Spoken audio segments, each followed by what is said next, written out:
December 7th. Dear Daddy Longlegs, thank you for permission to visit Julia. I take it that silence means consent. Such a social whirl as we've been having. The Founders Dance came last week.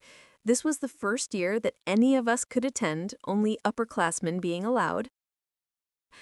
I invited Jimmy McBride, and Sally invited his roommate at Princeton, who visited them last summer at their camp, an awfully nice man with red hair.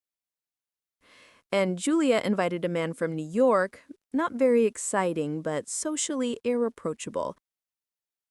He is connected with the Della Mutter Chichesters. Perhaps that means something to you. It doesn't illuminate me to any extent. However, our guests came Friday afternoon in time for tea in the senior corridor, and then dashed down to the hotel for dinner.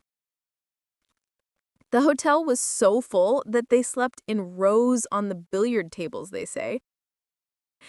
Jimmy McBride says that the next time he is bidden to a social event in this college, he's going to bring one of their Adirondack tents and pitch it on the campus.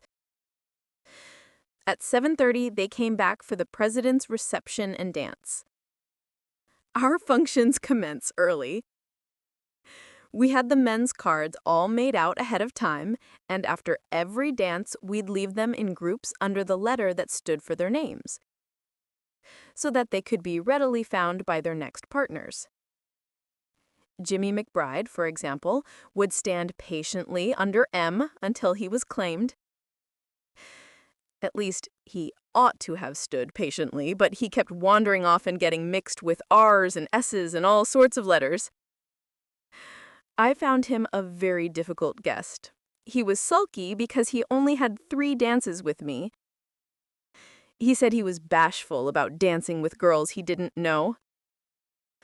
The next morning, we had a Glee Club concert, and who do you think wrote the funny new song composed for the occasion? It's the truth. She did. Oh, I tell you, Daddy, your little foundling is getting to be quite a prominent person. Anyway, our gay 2 days were great fun, and I think the men enjoyed it. Some of them were awfully perturbed at first at the prospect of facing 1,000 girls, but they got acclimated very quickly. Our 2 Princeton men had a beautiful time. At least they politely said they had. And they've invited us to their dance next spring. We've accepted, so please don't object, Daddy dear. Julia and Sally and I all had new dresses. Do you want to hear about them? Julia's was cream satin and gold embroidery, and she wore purple orchids. It was a dream and came from Paris and cost $1 million. Sally's was pale blue trimmed with Persian embroidery and went beautifully with red hair. It didn't cost quite $1 million, but was just as effective as Julia's. Mine was pale pink crepe de chine trimmed with ecru lace and rose satin. And I carried crimson roses, which JMB sent, Sally having told him what color to get. And we all had satin slippers and silk stockings and chiffon scarves to match. You must be deeply impressed by these millinery details. One can't help thinking, Daddy, what a colorless life a man is forced to lead when one reflects that chiffon and Venetian point and hand embroidery and Irish crochet are to him mere empty words. Whereas a woman, whether she is interested in babies or microbes or husbands or poetry or servants or parallelograms or gardens or Play-Doh or bridge, is fundamentally and always interested in clothes. It's the one touch of nature that makes the whole world kin. That isn't original. I got it out of one of Shakespeare's plays. However, to resume. Do you want me to tell you a secret that I've lately discovered? And will you promise not to think me vain? Then listen. I'm pretty. I am, really.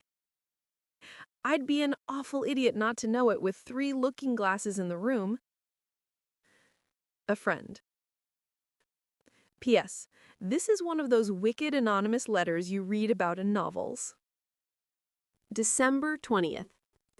Dear Daddy Longlegs, I've just a moment because I must attend 2 classes, pack a trunk and a suitcase, and catch the 4 o'clock train. But I couldn't go without sending a word to let you know how much I appreciate my Christmas box. I love the furs and the necklace and the Liberty scarf and the gloves and handkerchiefs and books and purse. And most of all, I love you. But Daddy, you have no business to spoil me this way. I'm only human, and a girl at that. How can I keep my mind sternly fixed on a studious career when you deflect me with such worldly frivolities? I have strong suspicions now as to which one of the John Grier trustees used to give the Christmas tree and the Sunday ice cream. He was nameless, but by his works I know him. You deserve to be happy for all the good things you do. Goodbye, and a very Merry Christmas. Yours always, Judy. P.S. I am sending a slight token too. Do you think you would like her if you knew her? January 11th. I meant to write to you from the city, Daddy, but New York is an engrossing place. I had an interesting and illuminating time, but I'm glad I don't belong in such a family. I should truly rather have the John Grier home for a background. Whatever the drawbacks of my bringing up, there was at least no pretense about it. I know now what people mean when they say they are weighed down by things. The material atmosphere of that house was crushing. I didn't draw a deep breath until I was on an express train coming back. All the furniture was carved and upholstered and gorgeous. The people I met were beautifully dressed and low-voiced and well-bred. But it's the truth, Daddy. I never heard one word of real talk from the time we arrived until we left. I don't think an idea ever entered the front door. Mrs. Pendleton never thinks of anything but jewels and dressmakers and social engagements. She did seem a different kind of mother from Mrs. McBride. If I ever marry and have a family, I'm going to make them as exactly like the McBrides as I can. Not for all the money in the world would I ever let any children of mine develop into Pendletons.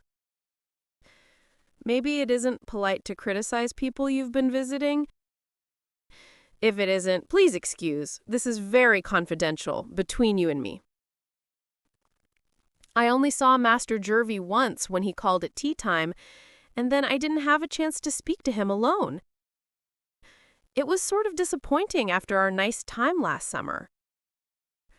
I don't think he cares much for his relatives, and I am sure they don't care much for him. Julia's mother says he's unbalanced. He's a socialist, except, thank heaven, he doesn't let his hair grow and wear red ties.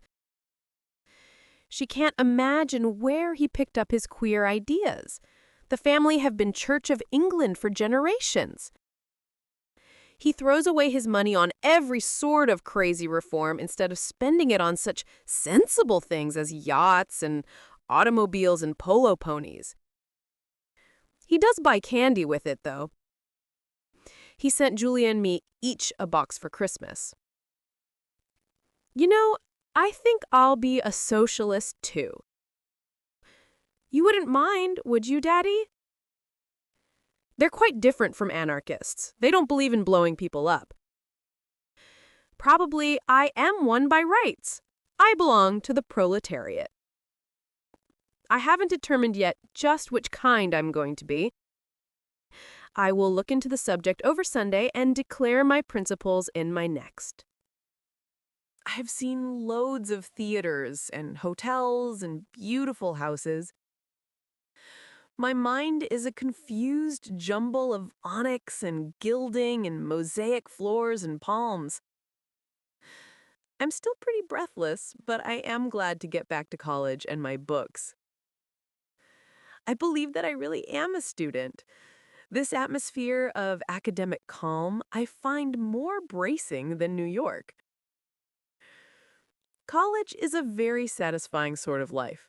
The books and study and regular classes keep you alive mentally. And then when your mind gets tired, you have the gymnasium and outdoor athletics and always plenty of congenial friends who are thinking about the same things you are. We spend a whole evening in nothing but talk, talk, talk, and go to bed with a very uplifted feeling, as though we had settled permanently some pressing world problems. And filling in every crevice, there was always such a lot of nonsense, just silly jokes about the little things that come up. But very satisfying. We do appreciate our own witticisms. It isn't the great big pleasures that count the most. It's making a great deal out of the little ones. I've discovered the true secret of happiness, Daddy, and that is to live in the now. Not to be forever regretting the past or anticipating the future, but to get the most that you can out of this very instant. It's like farming. You can have extensive farming and intensive farming. Well, I am going to have intensive living after this. I'm going to enjoy every second, and I'm going to know I'm enjoying it while I'm enjoying it. Most people don't live, they just race. They're trying to reach some goal far away on the horizon, and in the heat of the going, they get so breathless and panting that they lose all sight of the beautiful, tranquil country they are passing through. And then the first thing they know, they're old and worn out, and it doesn't make any difference whether they've reached the goal or not. I've decided to sit down by the way and pile up a lot of little happinesses, even if I never become a great author. Did you ever know such a philosopheress as I am developing into? Yours ever, Judy. P.S. It's raining cats and dogs tonight. 2 puppies and a kitten have just landed on the windowsill.